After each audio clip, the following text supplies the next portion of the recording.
अंतिम दौर में पुरानी पेंशन की लड़ाई, सरकार को हड़ताल का नोटिस देने की तैयारी। रेलवे और डिफेंस का मिला साथ, स्टाफ साइट की राष्ट्रीय परिषद JCM के सचिव शिवगोपाल मिश्रा ने कहा, अब स्ट्राइक बैलेट का नतीजा आ गया है। रेलवे के 11 लाख कर्मियों में से 96% कर्मचारी OPS लागू न करने की स्थिति में अनिश्चितकालीन हड़ताल पर जाने के लिए तैयार हैं। इसके अलावा रक्षा विभाग, सिविल के 4 लाख कर्मियों में से 97% कर्मी हड़ताल के पक्ष में हैं। सभी लोगों से निवेदन है कि अपनी राय कमेंट बॉक्स में जरूर दीजिए। आपको क्या चाहिए, OPS या NPS में बदलाव? पुरानी पेंशन बहाली की लड़ाई अब अंतिम दौर की तरफ बढ़ रही है।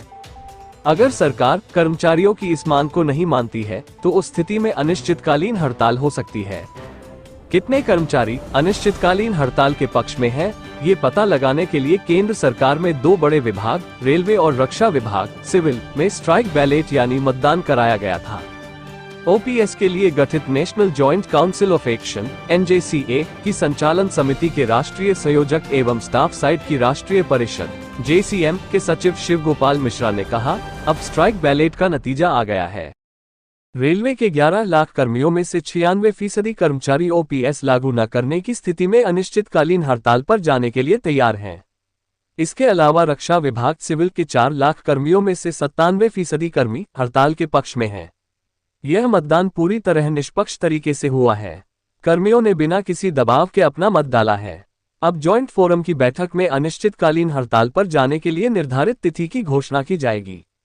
2 दिन तक जारी रहा स्ट्राइक बैलेट। बतौर शिव गोपाल मिश्रा, उम्मीद है कि सरकार इस स्ट्राइक बैलेट को गंभीरता से लेगी। केंद्र एवं राज्य सरकारों के कर्मचारी लंबे समय से OPS की मांग कर रहे हैं। सरकार को कई दफा ज्ञापन सौंपा गया है।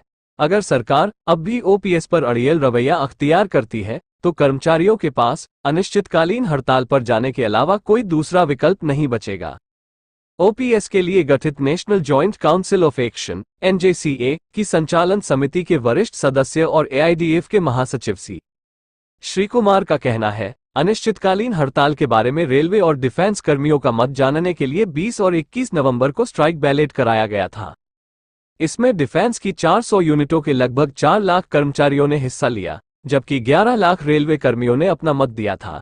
राष्ट्रव्यापी अनिश्चितकालीन हड़ताल का निर्णय लेने के लिए 7349 रेलवे स्टेशन, मंडल व जोनल दफ्तर, 42 रेलवे वर्कशॉप और 7 रेलवे प्रोडक्शन यूनिटों पर स्ट्राइक बैलेट के तहत वोट डाले गए थे।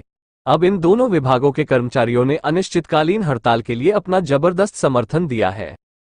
अनिश्चितकालीन हड़ताल ही एकमात्र विकल्प, श्री कुमार का कहना है। पुरानी पेंशन बहाली के लिए केंद्र एवं राज्यों के कर्मचारी एक साथ आ गए हैं। देश के लगभग सभी कर्मचारी संगठन इस मुद्दे पर एकमत हैं। केंद्र और राज्यों के विभिन्न निगमों और स्वायत्ता प्राप्त संगठनों ने भी OPS की लड़ाई में शामिल होने की बात कही है। बैंक एवं इंश्योरेंस सेक्टर के कर्मियों से भी सकारात्मक बातचीत हुई है। कर्मियों ने हर तरीके से सरकार के समक्ष पुरानी पेंशन बहाली की गुहार लगाई है, लेकिन उनकी बात सुनी नहीं गई। दिल्ली के रामलीला मैदान में पुरानी पेंशन की मांग को लेकर विभिन्न कर्मचारी संगठनों की 3 बड़ी रैलियां हो चुकी हैं।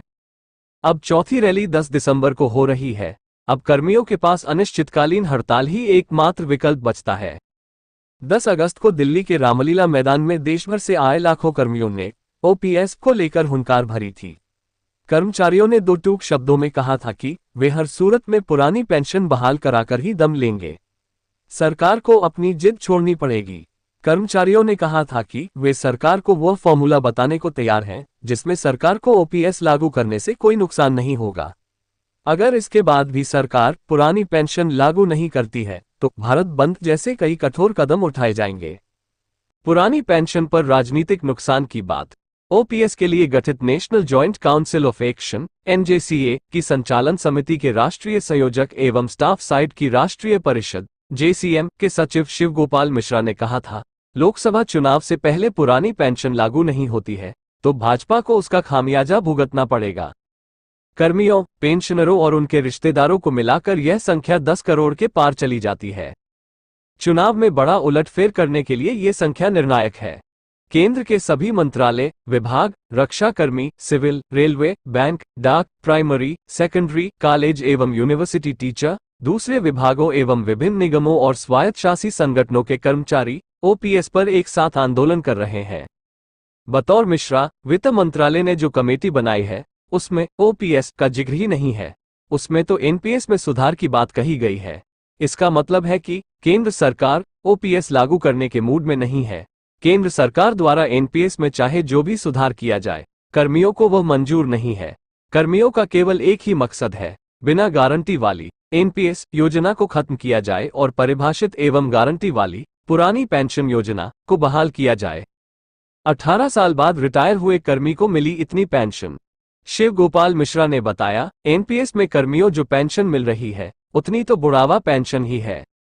कर्मियों ने कहा है कि देश में सरकारी कर्मियों, पेंशनरों, उनके परिवारों और रिश्तेदारों को मिलाकर वह संख्या 10 करोड़ के पार पहुंच जाती है।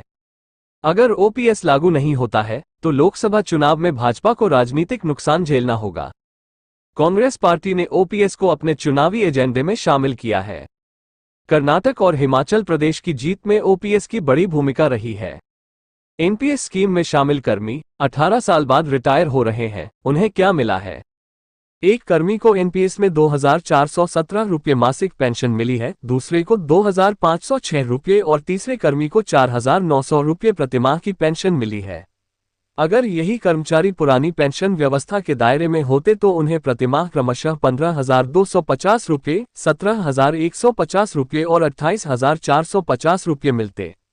एनपीएस में कर्मियों द्वारा हर माह अपने वेतन का 10% शेयर डालने के बाद भी उन्हें रिटायरमेंट पर मामूली सी पेंशन मिलती है। इस शेयर को 14 या 24% तक बढ़ाने का कोई फायदा नहीं होगा। सभी लोगों से निवेदन है कि अपनी राय कमेंट बॉक्स में जरूर दीजिए। आपको क्या चाहिए, ओपीएस या एनपीएस में बदलाव? अभी के लिए बस इतना ही, आगे भी ऐसे ही अपडेट आपको देते रहेंगे। आपको भी पाने के लिए हमारे YouTube चैनल अमेजिंग न्यूज को सब्सक्राइब करें और बेल आइकन पर क्लिक करें ताकि हमारे वीडियो आप तक सबसे पहले पहुंचे। जल्दी मिलते हैं नए वीडियो के साथ, तब तक के लिए नमस्कार।